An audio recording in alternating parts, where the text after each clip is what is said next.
Welcome to another episode of To the Bottom Music Podcast. I'm Mike. I'm Eric. And today we have a fantastic guest. James VanOsdol is on the show. He is somebody that me, Eric, and all of our friends grew up listening to on the radio. He has a podcast currently called Car Con Carne. He's an author, and he's an amazing dude. We had such a great time and learned so much about the art of podcasting with James. Please enjoy.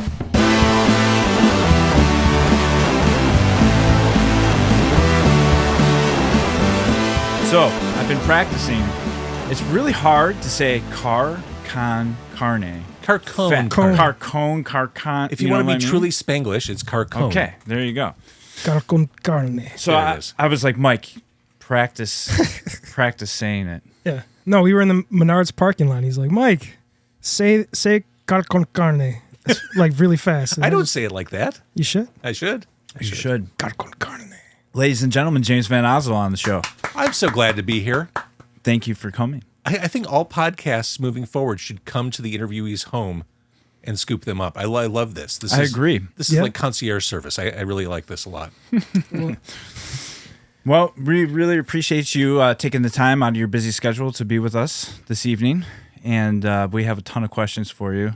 But we're going to start with one. Favorite Smoking Pope song? Oh, Before I'm Gone. That's On the Shoulder for me. Okay. I mean, they're such a great band. I mean, for me, that album, Destination Failure, is the album, the Smoking Popes album. So anything off that is a go-to for me. Right. And of course, Josh did the theme song For the podcast. Those many years ago. Yeah. Mm-hmm. But, I mean, what better guy to ask to do? He's the best. He is the best. And they're, like, killing it right now on tour all over the place. It must be, like, the happening time to be on tour. It is. And Smoking Popes is, it's interesting. For years, they weren't touring. And Josh said, yeah, we're kind of done with that life. That's not a thing that we're going to do. And now they're back in the groove, and it's fantastic. Yeah, I'm really excited. I need to go to more shows. I don't get a chance to go to many shows because, as I was saying, I also have a landscaping company on the side. So it's like... So you're up early every day. Yeah, it really takes up a lot of my time. But also, speaking of the Smoking Popes, did you ever attend a show at McGregor's in Elmhurst? Never. Never? I was never that authentically punk rock. I love punk rock, but I was never authentically punk rock. Gotcha. So what was your music scene like when you first got into music and live shows? Where was your hangouts? I mean, some of the first shows I ever went to in Chicago were at Cabaret Metro. Yeah. I mean, I remember seeing the Stranglers in the 1980s and Iggy Pop and stuff like that. The things I listened to back when I'm a little bit older, I think, than both of you. When I started listening to music were what were considered college rock or later alternative rock, just fringe stuff, whether it was Husker Du or the Pixies or, some of the post-wave stuff like The Cure and Echo and the Bunnymen. That's what I grew up with. Thumbs down. I remember, when I was a kid, my parents would drive me to concerts, as parents do when your kids are not able to drive. And I remember back in the day being dropped off at the Aragon Ballroom. Like, imagine in the 1980s, dropping a kid off in Uptown and not having a cell phone. Yep. And just kind of rolling the dice and crossing your fingers like, let's try to meet up on this intersection, maybe between 10 and 11. Hope to see you there. Yeah. Right. Not even a pager. Not even a pager. Like, it seems, for later generations, it probably seems hard to believe. Yeah.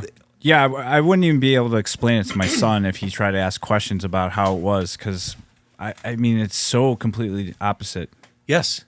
I feel like a stranger in the night for sure back then, and now it's just like, there's a flashlight on me at all times. You can find me anywhere. Yeah. Right, and think about Uptown, just thinking about going to the Riviera or the Aragon back in the day.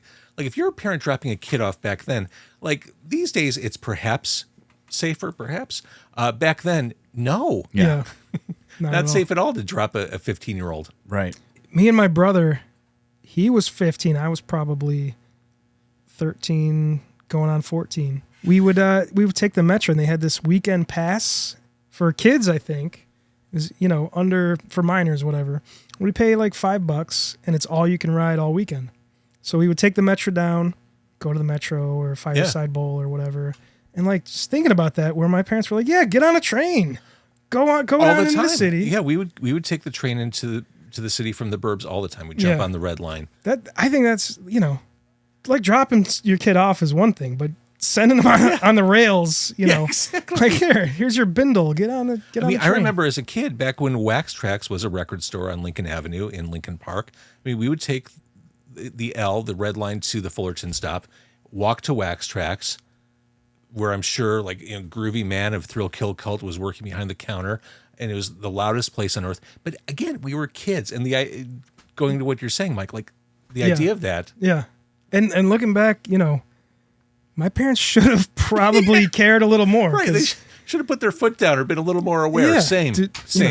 Yeah, well, woulda, coulda, shoulda. Yeah. Mm-hmm. Dude, I don't know. I purposely didn't do a whole lot of research because I had some simple questions. I don't want to go all the way back, but what was it for you that was the moment you said I wanted to be a broadcaster? Since I was a kid, I think I was unique in that I kind of knew what I wanted to do as an adult from a very early age. I think some people in their 20s, 30s, 40s still haven't figured out what they want to do. But when I was a kid, I always wanted to be around music. I'm not a musician. I admire musicians greatly, but I love music. I love being around music. And being on the radio as a broadcaster was a way to get me immersed in music. And I also like curation. I like sharing music with friends. This was a way to do that, a way to talk about music and share music with people. I never wanted to be a talk show host. That said, Car Con Carne has been a really fun podcast for me, but I always wanted to be around music, and that was a way to do it. Yeah. Would you say all these years that you've been in the business and stuff like that, what do you think of the Chicago music scene now versus what it was back then? I think it's different now, but I still think it's cohesive. You still have musicians playing with one another across genres. I mean, look at you two guys. I mean, people, cross-pollinate all the time. I think there's lots of cool out there stuff. There's always been out there stuff. I think the 90s get looked on as this magical Camelot type time. And it was. Yeah. But that's not to say that what happens in the clubs now isn't awesome. There's not great stuff. There aren't great artists creating music here. Yeah, right. I feel like it probably is happening right now, but we are attached to that moment in our lives where it was so magical for us. And I feel like it is for our kids probably right now. There's probably some bands they're following that is super magical, but we can't relate to it. So maybe we're kind of not, But one of the problems I think that exists, using that word curation again, back in the day, back in the 1990s, let's say when I was on the radio, I worked for a station called Q101 and I did the local music show there. That was a place every Sunday night, you knew you were going to hear an hour of independent Chicago music. I think it's harder, even though everything, every song, every artist, every album is floating out there on the internet. I think it's harder to find stuff you might be interested in because curation doesn't exist. It's algorithmically driven on platforms, right. But I find a lot of those algorithms strike out with me. I think it's hard to find those trusted voices who are going to turn you on to stuff. And so I'm sure, back to the bigger question, I'm sure there are great things happening. I think it's harder to find what those things are. Yeah, sure. I think playlisting is kind of a thing. Mm-hmm. There's kind of tastemakers that put together playlists and, you can kind of follow them on whatever platform, whatever. But there's so many of those that you almost need a curator for the playlists, for the curators to be who watches the Watchmen. Yeah. I think local live venues back in the day, like Fireside Bowl, for example, would because I would go down to Fireside not knowing who was playing, just to be there and kind of be like, this is something cool that I like is going to be going on. You knew you could roll the dice on any given night. Yeah. And probably walk away seeing something you liked. And Metro used to do that a lot too. Metro was very involved with local music back in the day, and they would do their Tuesday night. I think the Tees did one, or if not more. They would do their $5 budget shows, all local bands, and you knew okay, maybe I don't know who any of these bands are, but I bet I'm going to like something. Right. And it was a low risk, $5. Sure, I'll have a beer. Yep. See some live music, and it'll be awesome. I think there is less of that. Yeah, absolutely. And also, speaking of Metro, do you know the real story why they painted over the walls? I do not. And the backstage? I don't. Man, another Chicago mystery. Man. I'll have to get Joe on the show. Yeah. My dad's band, tangentially, my dad was in a band in back in the day. They didn't really do anything, but they played his wedding, Joe Shanahan's wedding, the bad wedding that ended, but he, they played. Wait, what was your dad's band? The Jimmy Hoffa Band. Okay. Yeah. They did, so they were hard to find around town. Yeah, exactly. Were they a cover band? I mean, they had a lot of originals and a few covers, and it was kind of like, they just wanted to please the crowd kind of thing. They headlined at the Avalon, I think on Sheffield, and Smashing Pumpkins opened for them. Amazing. Yeah. That was their, Amazing. That's the end of my fatherly band tales. Jimmy Hoffa Band. Yeah. The Jimmy Hoffa Band. Do they have any shirts laying around? No, I wish. Love to have My dad's got like a logo that used to be on the bass drum that somebody made back in the day hanging on his wall. I gotta get that, make it into a t-shirt. It was really cool. It's like hanging on the wall in here. The Y, I think, in the word Jimmy had like a little line tied to it, implying a rope and a cinder block hanging off the bottom of that. Nice. And a fish, next to that. It's really cool. I was thinking about your podcast, and do you ever think of like health consciously when you're going out and you're eating at all these amazing restaurants all the time? Just in terms of like taking care of my... Yeah, well, I mean, the podcast is so amazing, but you guys are eating incredible food, and sometimes it may not be the healthiest choice, or maybe it is. Well, I have two answers to this. One, I like shitty food. Okay. I like dive food. Amen. I like hot dogs, tacos. I like divey food. The other answer to the question is I've found when I started doing this podcast almost 10 years ago, food was a principal part of it. We'd go to a local restaurant. We would sit in my parked car, not unlike sitting in a parked RV, just less space. We'd eat food and we'd talk. We'd do an interview. For those first few years, I was footing the bill for all the food we ate. Terrible business model, terrible business idea, especially as I increased the frequency of how often I did these podcasts. It was all out of pocket. Terrible idea. I then, as the podcast grew and it became more familiar, I was able to connect with local restaurateurs who would, just for product placement, they would provide food. And it was a nice little partnership. It's hard to hustle those up, and I hate doing the cold calls / emails. And I found, especially over this past year, going to restaurants and doing that isn't really why people are listening. It's to hear TLB or who should be on the podcast, or Plain White Tees, or it's the interviews, it's the interviewees. So I've done a few recently where I haven't had food at all, and I don't know, and I wonder if my podcast is worse for it or if it's a non-issue. It's something, as a podcast host, as an entrepreneur, I think you need to give yourself permission to go in different directions, take chances, right. And if something doesn't work perfectly, don't do it. And that's kind of what I'm wrestling with right now. I think the food thing is charming. I think honestly, I think it's entertaining. Like everyone's like excited, like, "Ooh, I'm going to try this," or and whoa, that's got a little bit of spice to it or something. And then the guys in the back seat are like, "Oh shit." I mean, I think it's good. I think it helps with the little spots in there or whatever where maybe someone's saying something dumb or something. Yeah, that's interesting though. With you wondering that, makes me wonder: do you have a way to get any kind of feedback from your audience? Or, sure. Like, is it through social media they comment? Or it would have to be through social. I mean, I could certainly do a survey. I can just ask the question flat out in a video and post that, or in an episode. It's something I'm thinking about. If I had a pod or a restaurant sponsor for every episode, great. I would love that. Part of me needs to give myself permission, because I'm doing like 6 to 8 episodes a month, to not always do that, because it's impossible to keep that pace and hustle partners. Right. I mean, when I saw you the other night at the Tease show, I was thinking to myself, like, so what is your typical schedule like during the week? Well, I work a straight 9 to 5, which is more like an 8 to 6. Is that in journalism or any kind of... No, it's a marketing job outside of the industry. Okay, gotcha. And then after that, I have a family, and the podcast is the proverbial side hustle / labor of love. So you're in it like all of us. Like, I have to do a landscaping business. Yeah, exactly. And we have all this crazy stuff going on. I mean, I love my day job, and this podcast gives me a chance to scratch my creative itch. Yeah, right. What's it like versus working in radio with a boss to kind of be able to do whatever you want. Well, it's the best. And you hit it on the head. The thing I liked doing most on the radio was interviews. I loved having conversations with musicians, especially. And doing this podcast was just my selfish way of still doing the kind of radio I like to do without having to do it on the radio.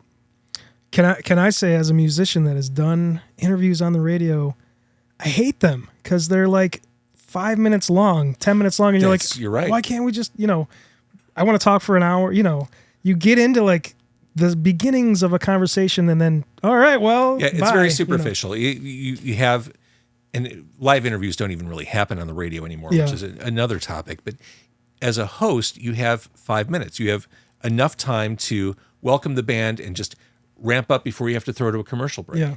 And 5 minutes is probably too long. So as a host, you have to ask the important question. Mike, why did you kill that hooker in Vermont? She had it coming. Right. You have to get that out of the way. All right. And so the new album's out. Here's the new single. Tell us about that. Yeah. That's it. Yeah. It's inauthentic. Yeah. And then the host leaves and the band sits and records liners for 20 minutes. That's exactly. And then there are the pictures. Our affiliates. But something like this, what you're doing here in the RV, what I do in the car, it's natural. It's unscripted. It's just people talking. There's something really wonderful about that. And kind of why I wanted to start this, and Eric too, is it's a good excuse to like hang out with people and have conversations. Because listen, if we called you up and said, "Hey James, we want to come over and just talk for," you're like, what are you talking about? I feel the same way. I've told plenty of people that my podcast, Carco and Carney, is kind of my social life at this point. Yeah, it's my chance to have cool conversations with people who I like, and many of whom I've never met before. It really has become a social outlet as well as a creative outlet for me. Yeah, I mean, I love it just for the simple fact, exactly like you can go unscripted. We can just have a conversation. I don't like when there's like a million questions. Sometimes you have to ask like some beginning questions for a lot of people that maybe are not so well known or something like that. But I feel like everyone has a voice, everyone has a story or whatever. So it's good to know a little bit of back history. But I feel like doing the traditional interview sometimes, I feel like it's just more fun to have an open conversation. It is. I mean, I feel like this is me being a former radio guy joining your podcast. I probably need more introduction than some of your other guests. I don't know about that one. Hi, I'm James VanOsdol. I worked in Chicago radio for a lot of years, and I do a podcast. And it's amazing. If people know us, they definitely know you because you're a legend. Stop. It's true. I know you don't like being called that, and that's fair. But I mean, like, you've been in our ears for a long time. Very true. In an excellent, awesome way. Thank you. So let's get meta a little bit and talk about podcasting. Do you do a lot of preparation going into interviews? I do a ton. Okay. I think it's. I don't know if you can tell. We do zero. But for something like this, I mean, especially when you know someone, right? I mean, I do. If Josh Caterer were to walk in here right now, right. I wouldn't prepare. But you do. Well, some things normally you do a ton. For artists, I don't know. Absolutely. Yeah. I mean, I think it's disrespectful for me to sit down with an artist who has an album out or a body of work and not have more than just a glancing familiarity with it. Right. And that's what I was getting at a little bit earlier was like sometimes like it's okay to have the open conversation, but it's also good to do your homework a little bit too. So because we are here to obviously have a conversation, but we also, when we invite someone on the show, we're trying to give, as much information to the public as possible about their new project or what they're doing. Yeah. I mean, I'm not working anything. I'm not here to promote anything. So you don't need to prep for me. But if you are an author, I am an author. You can promote. I'm not. And you have an awesome podcast. You've written 2 books. Yeah.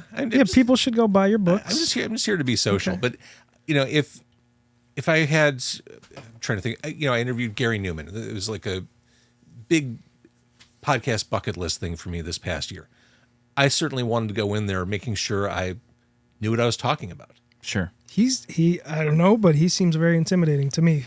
He's intimidating because he's a major influence. I mean, I think anyone who's ever played a synthesizer since 1978 owes him some debt of gratitude. I would have been shaking, Right.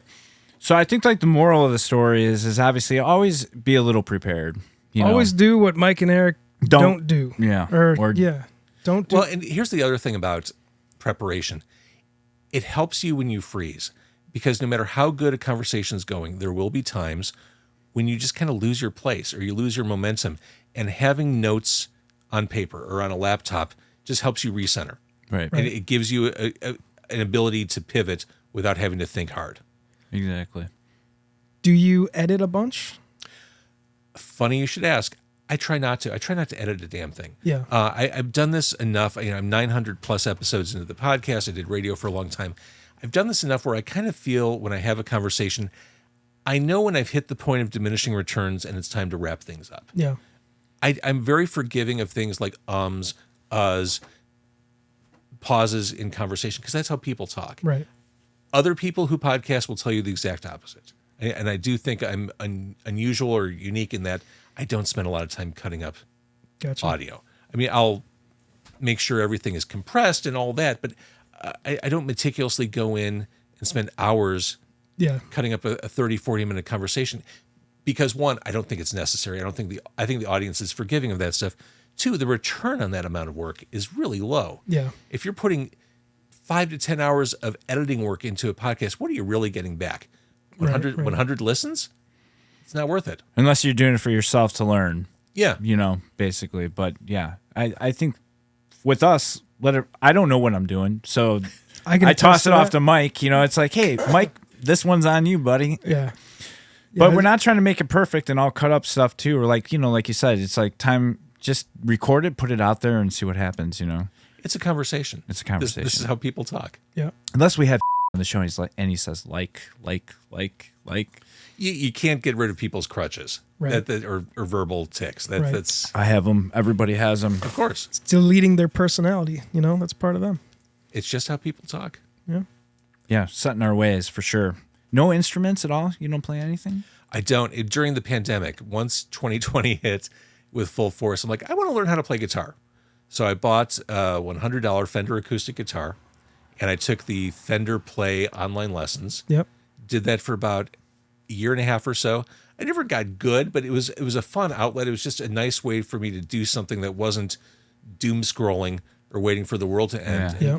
Yep. I never felt competent, and learning on an acoustic was probably the worst way to do it, because it was hard to move my fingers around. Sure. Especially like a $100 Fender, if it wasn't set up, it was probably pretty hard to play. But then, I would think it would build your strength up quicker than probably on an electric. Or make you quit, one of the two. I felt proud of myself when my fingers started to get callous. I'm like, okay, now we're getting into this. Now Here you're we a go. guitarist. Right. Yeah. I would figure after all these years of interviewing so many people that you would have had the itch to just like get out there and bang away on some guitar or drums or something like that. I think I've always had the itch, but I knew I didn't have the aptitude.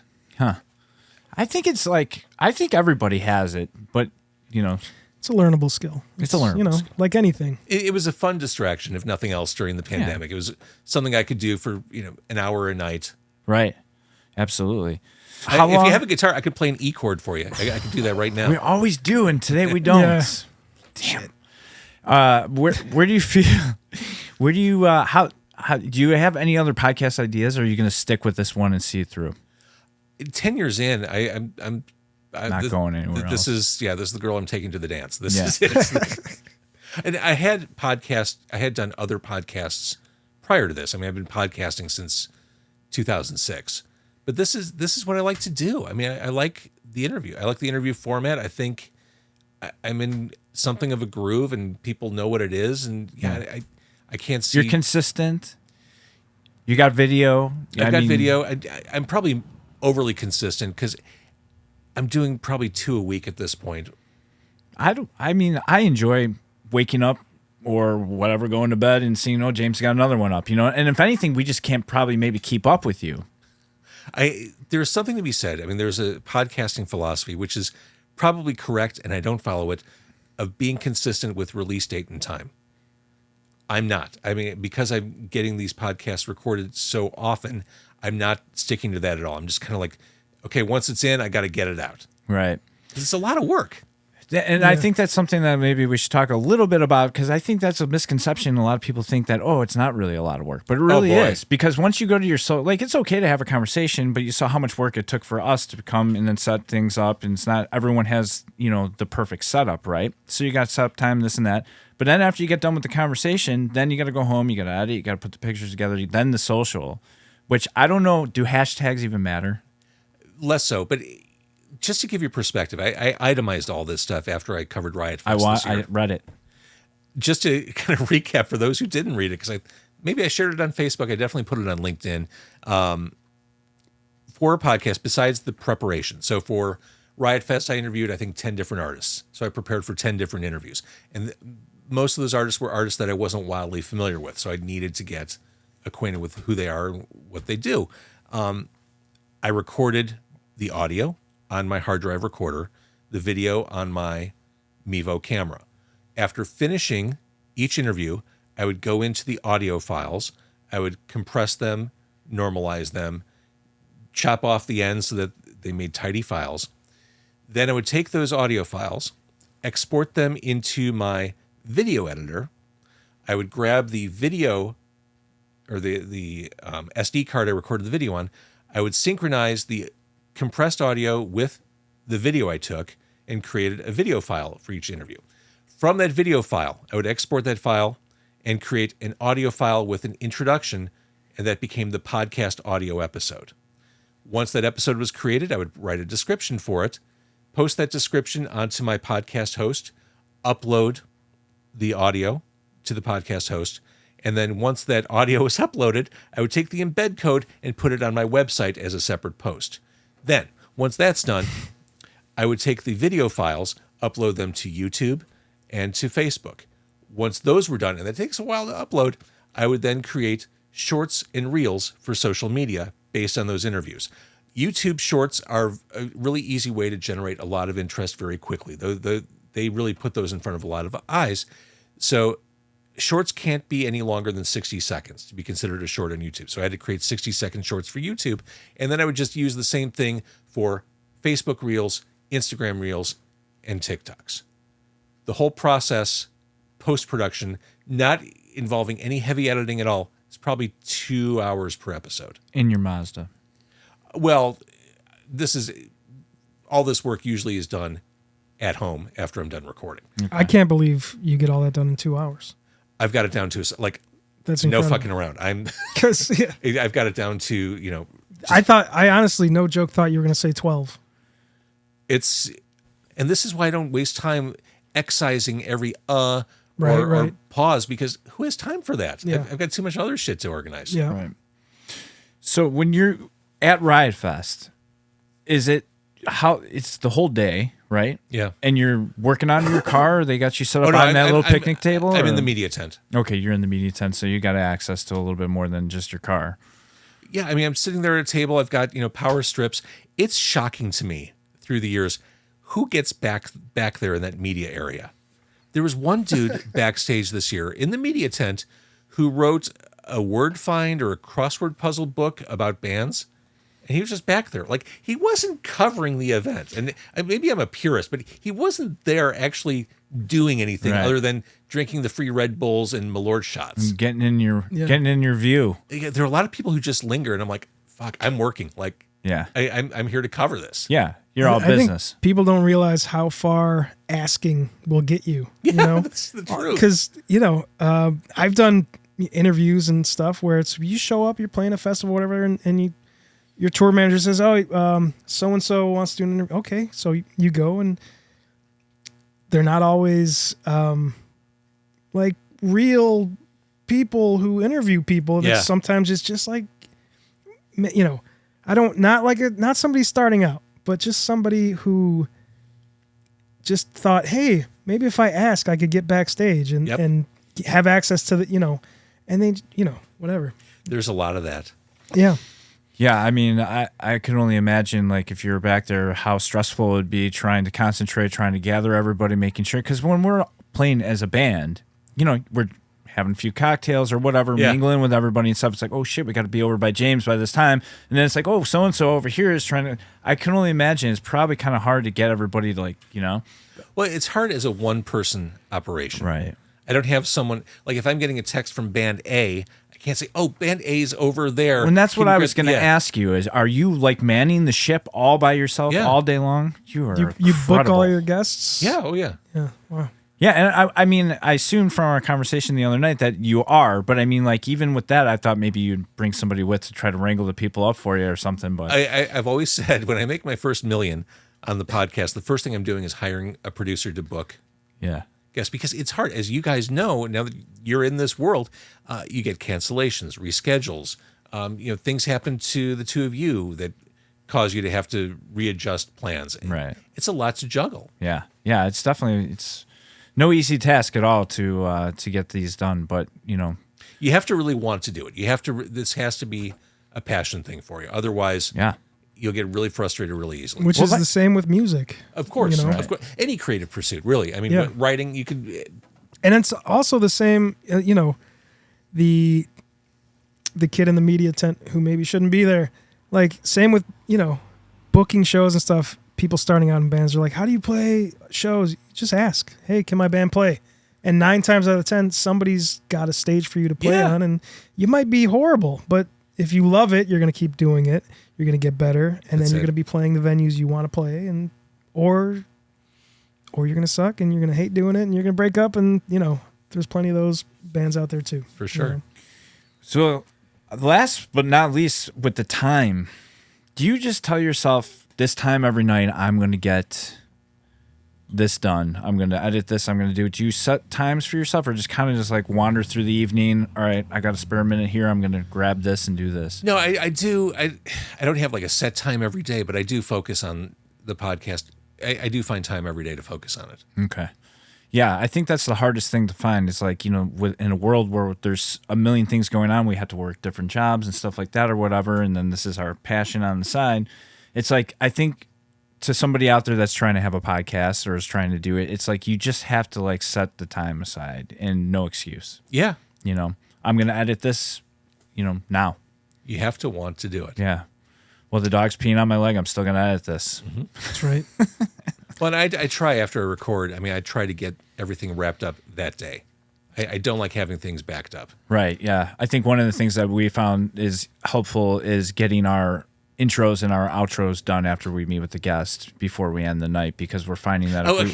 That answers my question. Okay, so there is an intro to this. Yes, there is an intro to this. So I wasn't going to leave you just, who's this guy? That's why I felt I needed to audible like mid interview. Yeah, no, I'm sorry. So anyways, yeah. So what we've been doing we've been like doing like a separate thing, and I do it and then I send it over to Mike and whatever, and we just make it a little more exciting and stuff, on our part, because there's music that's going to play. As you know, for somebody that I'm a shy guy. I'm not really a talker, and it's like trying to in front of somebody, let alone you, because I idolize you. I think you're incredible. But it's very hard to come up with, say an intro or something like right on the spot sometimes, Yeah, and I feel like sometimes it's just for us so far it's worked really well where, I just kind of do it where after the thought. You said something interesting about being introverted. What I've found working in broadcasting, most of the people who are on the air are total introverts. Yeah. And you would think the opposite. Like, well, these people talk to X amount of people every time they're on a microphone. It's just different. And I found a lot of the big celebrities, radio celebrities in the past, total introverts. I don't think I'm extroverted at all. I think I'm, by and large, someone who keeps to himself. And I'm a little bit of both. I like to think of myself as an extroverted introvert. Like, I can turn it on if I have to. I can do the small talk. I'd rather not. Yeah. Yeah, my wife was saying a little bit when we said we were having you on the show, and she was like, "Are you nervous?" And I feel like all of us have been in music and seen each other and crossing paths. I mean, it's just kind of like family at some point. You know what I mean? Well, I think there's something, like playing music in front of 60,000 people is so much easier than playing music for 1 or 2 people. So much easier. And I don't know why. But having a conversation is actually, I feel, much easier than being... If I were to whip out a guitar right now and sing a song on your podcast or something, it would be I would be horrible. I agree. He would be so bad. Like Josh, again, I don't know how he does it. He's just like flawless all the time, you know. But you guys are obviously probably pretty close friends at this point through all the years and stuff. So he's probably like, no problem. But it is what you guys just described. I mean, we've all been doing this and been in each other's orbits for long enough. Like we're just kind of It's like we all went to school together, right? Oh, there's James over there, and there's Josh, you know, whatever, and you just go on and go on. Did you go to broadcasting school? I went to Columbia College. So my academic history, I went to the University of Kansas for 2 years. After 2 years, I was invited to not come back. I didn't know that was the thing that happened. Well, it is. Here's the secret. If your GPA starts with a decimal point, the school will not have a vested interest in your continued participation. Okay. So I finished at the University of Kansas, came back home, tail between my legs, and I finished my bachelor's at Columbia College. Okay. Where I took broadcasting classes. Never had to take a math class there. I think they've changed that since, but that was awesome. Yeah, that sounds great. The best. Finished at Columbia, and while at Columbia, I interned at WXRT, and then I interned at Q101 about 4 or 5 months after they changed to what was called the alternative format. And that became a place I ended up working at. Cool. Did you enjoy doing when you would be the host of the evening or something like that for like, I don't know if you did any of the Twisted Christmases because I was young and very probably drunk at that point at those shows, but the beginning ones and Twisted and stuff. And I was usually always late to even get there. But how was that exciting for you to be able to? Yes and no. When I started in radio, first of all, going back to that time, that magical time, the 1990s, back in those days, working for the alternative station it was a popular thing to do. It wasn't a cool thing to do. So the cool kids hated the alternative radio station.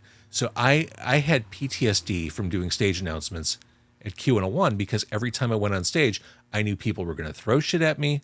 They were going to flip me off. They were going to boo me. It was like being Chris Jericho in like peak heel. Like you knew like you're going to bring heat from the entire fucking room every time you walked on stage.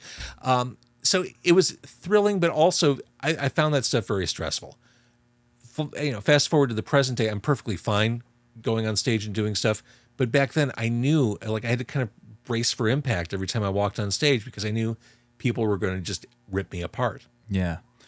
Who was your favorite guest?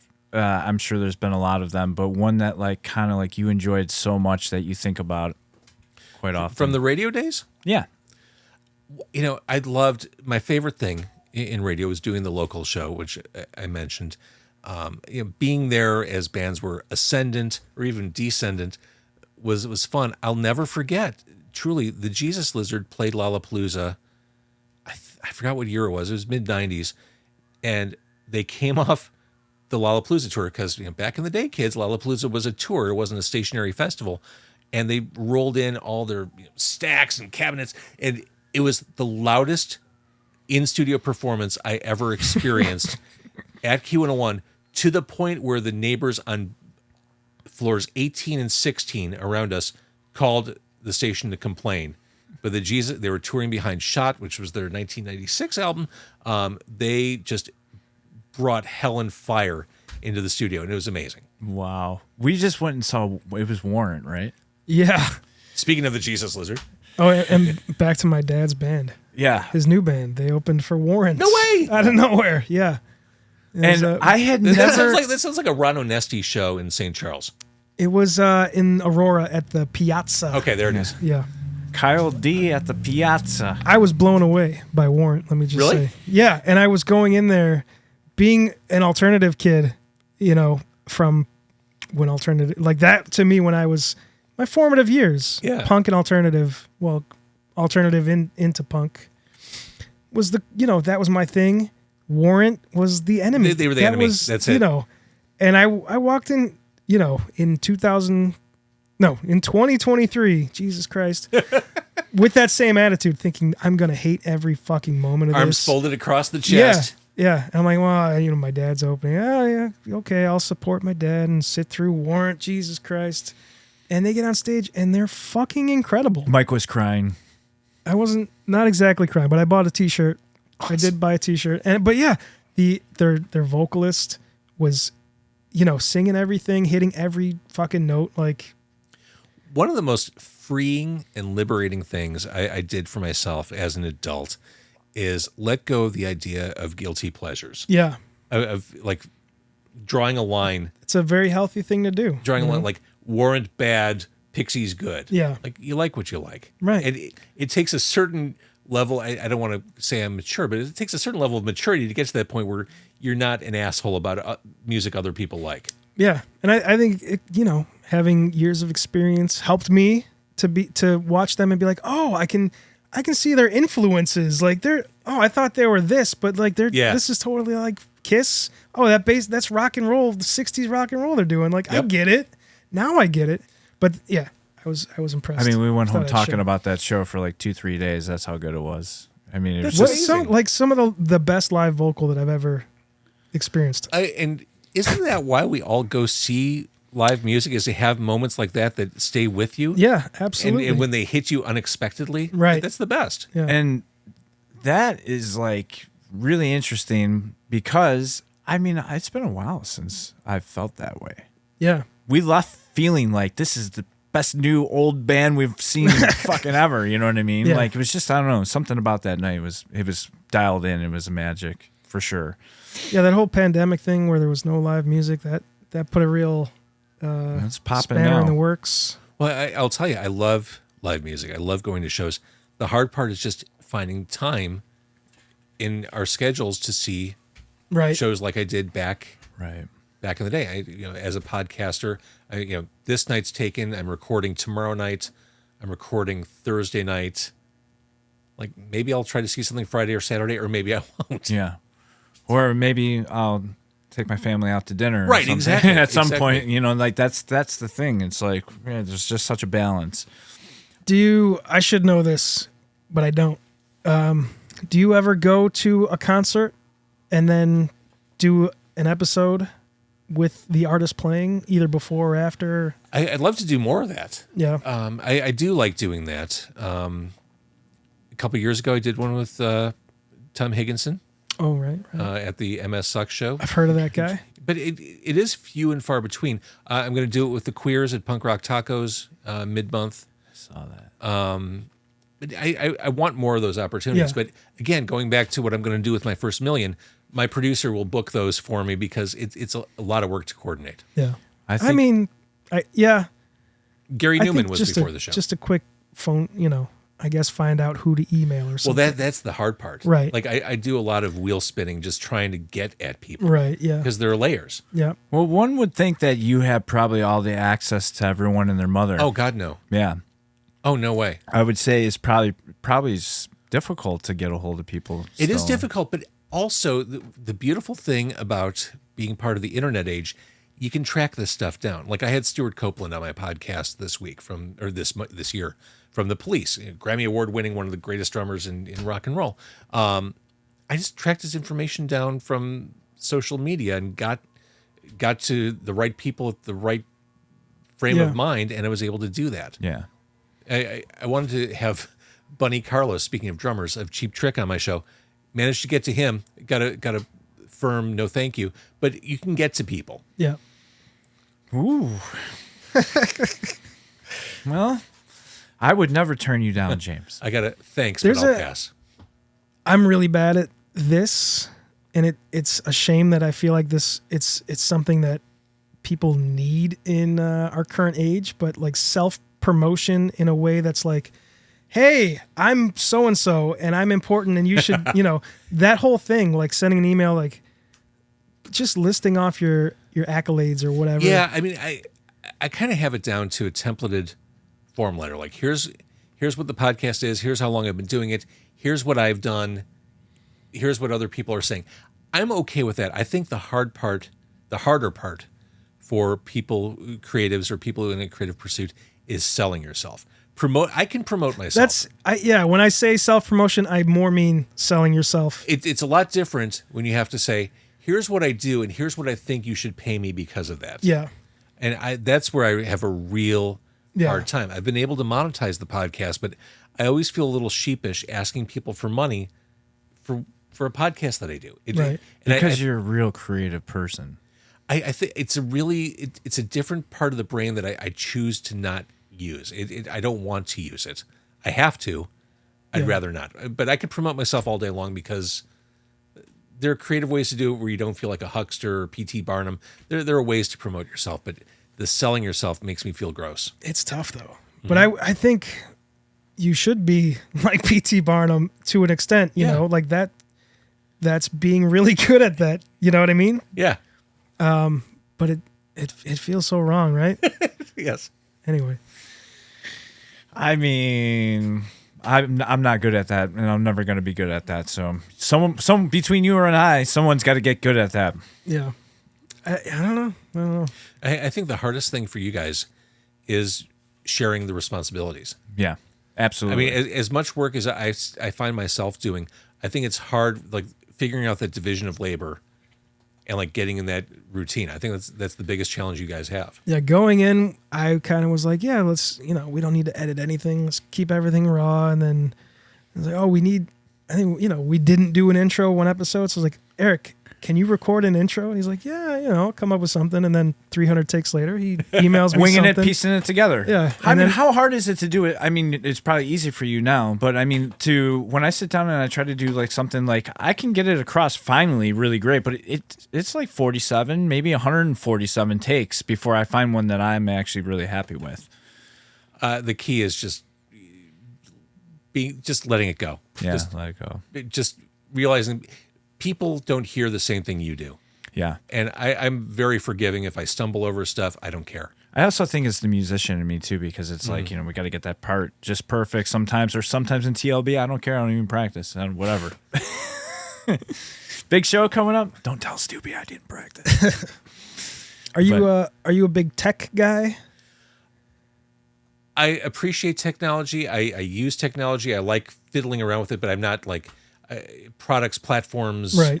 You're not reading magazines no. about the latest and greatest. Technology is such a big part of everything I do, but I'm not super nerdy about it.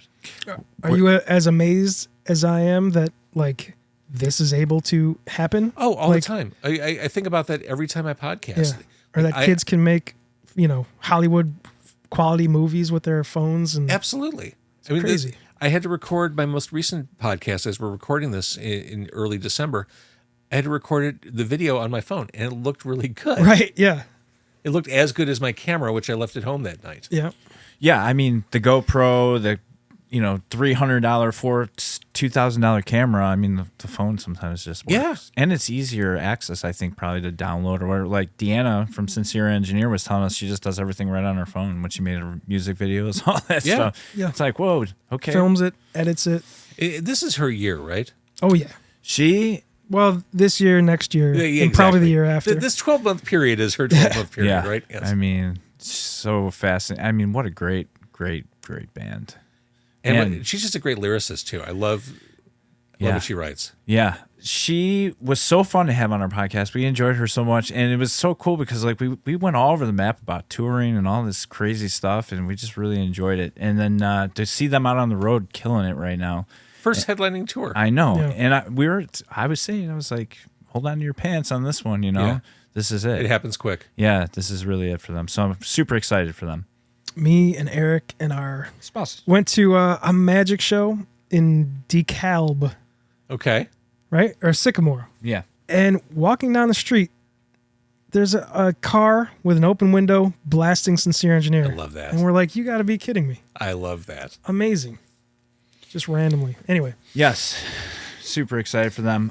Where can they're hot stuff. So everybody, do you have an actual website? Yeah. Carconcarne.com. CarConCarne. So we can send everybody over there straight to them. I have everything there, all the information, every episode, link to all the videos on YouTube. It's all pretty easy to digest. Yeah. Okay. I figured that was it. And then obviously, I'm sure pretty much most of Chicagoland is following you on Facebook or Instagram anyways. So that is not true, and I would appreciate making more friends. All right. Everybody follow James VanOsdol on all that stuff. We really appreciate all of your advice and everything. Are we really done? I mean, we don't have to be. No, what are we at? 51. Oh, this is terrible. We got another hour. Your episodes are usually like 90 minutes. What does that say about me? Well, no, that says we we didn't do our preparation. Well, no, that says I was trying to appreciate how your do time. you- We're like 40 minutes short of what you usually do. How do you do the preparation? Is it just the Wikipedia article about the guest, or? It depends on the guest. Yeah. I mean, first and foremost, I listen to the music. Right. Right. That seems important, I would say. Well, that would be like, so like what just happened there for someone that's starting a podcast or whatever. How do you kind of like, when something's going one way or the other way or whatever, but how do you respect somebody's time too? Like, is an hour about usually my interviews usually don't go more than 30 minutes. 30 minutes, yeah. It's just because you want to keep attention, I guess. Yeah, and I just kind of run out of things to say. Yeah. And I mean, I think this situation is different. We've all been, like I said, in each other's orbits for a long time. It's very natural. But for a stranger, especially if we're sitting next to each other in the front seat of my car, I feel like 30 minutes is as far as I want to push it. Yeah, that's got to be. I think about that all the time, being like right next to each other, eating a burger or something. And some people are conscious about eating on camera and stuff, and so it's like. Some people are into the concept. This was a few years ago. This is probably 2018, maybe 2019. I had Dave Perner of Soul Asylum in the car. We did this in front of Metro. He looked the entire time, behaved the entire time like his management had done him wrong by agreeing to the interview. Oh no, he would have been happier anywhere else on Earth. At 23rd, or was it 23rd in California? The prison over there. Yeah, he would have been happier there. Tiffany was a good one. I really enjoyed that episode. A returning guest. I've had her on twice. Oh yeah. And then then Peterick. Come on, Jim Peterick sitting right next to you. Singing. You want to talk about meta? Having Jim Peterick sing "Vehicle" in my vehicle was about as great as it gets. Yeah. Well, you got to make that happen again. Well, I really wanted Gary Newman to do "Cars" in my car, but I'm 1 for 2. Yeah, that's okay. That's all right. One day. Yeah. How do you deal? Do you have any secret tricks to deal with awkward pauses in interviews when you're like, both parties are, we got to say something? What do just be prepared. Okay. I mean, it goes back to what I was saying at the beginning. It's look at the notes. Have your notes and know where to go next. Because sometimes when you're in the thick of a conversation, you kind of trip over yourself mentally, and it's hard to kind of recalibrate. Having the notes in front of you allows you to recalibrate. Yeah. But again, we're not on the radio. We're podcasting. People don't give a shit. Right, yeah. Exactly. Man, so many podcasts that I listen to are just like, the Zoom recorder in a bar with, people 8 feet away from the microphone. And my friend Patrick owns a comic book shop in Chicago called Challengers Comics. It's in Bucktown on Western Avenue. And he's been doing a podcast for a very long time. It's probably in the 800 episode range. And it's about comics retail. And I find it super interesting. He records it just like you said. He drops a cell phone in the middle of a table between him and his co-owner. Audio's not perfect, but I still listen to it because it's the content. Right. Yeah. Yeah. You're a big comic guy, aren't you? Less. I find myself losing interest as the years progress because I find it all maddeningly complex and hard to follow these days. But yeah, I love comics. I feel like it used to be that to me, and now it's that times a billion. A billion. Yeah. It's really hard to keep track of anything. It also used to be, from my point of view, kind of like a subculture, thing that nerds, geeks, whatever we're into. And now I see people on Facebook saying like, "Oh, I'm such a nerd. Going to see the new, the number one movie in America, right? Owned by the number one biggest company." And I'm like, "What are you talking about? You like popular things?" Nerd culture is pop culture. Exactly. Yeah. Have you visited a Fry the Coop yet? No, although it comes highly recommended. Okay, fantastic. Add another recommendation to that pile. So you got 2. Do you cook? I like cooking. Yeah. I suck at baking. I like cooking. Baking that's a different thing. That's science. Cooking. It is. Yeah. This is like the difference between promotion and sales. Yes. Agreed. I like promotion. I like cooking. Sales is baking. Right. I'll tell you what I did for dinner this week. I didn't cook. I'll tell you about a great dinner I had this week. So there's a place called, Sun Hwa on Broadway in... The avant-garde jazz artist? That's Sun Ra. Oh, shit. Close. It's on Broadway, just south of Foster, like edge of Edgewater, right by Uptown, Argyle Street, that whole area.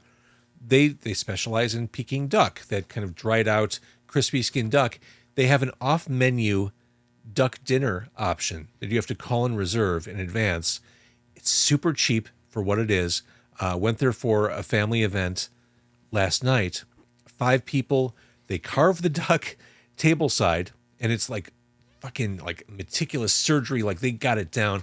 They serve the duck. Then they take the carcass in the back and make fried rice out of it, duck fried rice, duck soup, and duck noodles. Amazing. And it was spectacular. And for 5 of us, we got out of there for way less than $150. Wow. Tip.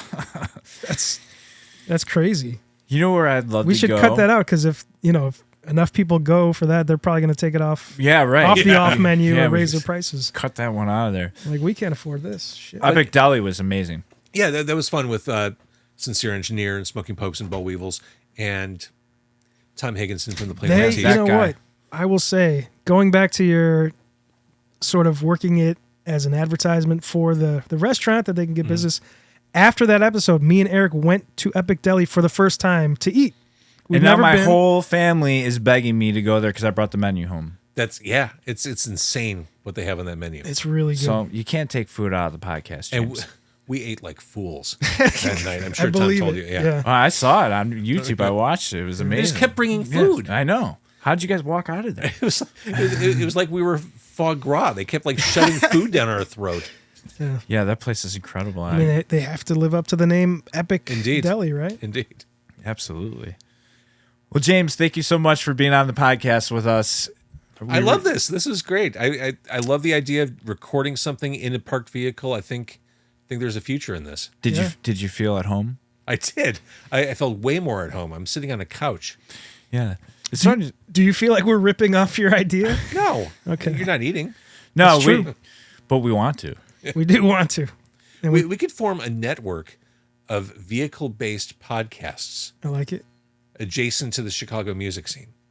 Yeah. I like it. I definitely agree with that. I think that would be a smart move. I sent him a listing. We could get car sponsorships. James, I like where you're going with this. It took us an hour, but here's the money idea. I'm thinking vintage snowmobiles for the wintertime. From like the 60s, 70s. What, you going to sit on it and do a podcast? Yeah, I think you're thinking impractically. Well, everything we do is impractical. That's why sometimes you just got to allow Mike to go off into La La Land. They, get some with heated bubbles, kind of. I just want a car, dude. Yeah. All right. Well, if you're out there and you work for Chevy dealership, I think the next one should be a Chevy, not a Mazda. I think somebody should give you for free, if you're listening out there, give James one of those electric vehicles with outlets in it. Yeah. So then he can have power. Oh yeah. For running the podcast wherever he goes. And if there are any other Chicago music scene adjacent podcasts being recorded in a vehicle, let us know, because I think 3 is a network. Yeah. Oh yeah. Absolutely. 2's an idea. 3's a network. Yeah. Maybe we should look in Milwaukee, Indianapolis, like a Midwest kind of, because 3 in Chicago. Years ago, I know we're wrapping up. Years ago, I thought, well, if I ever try to grow the podcast, how do I grow it?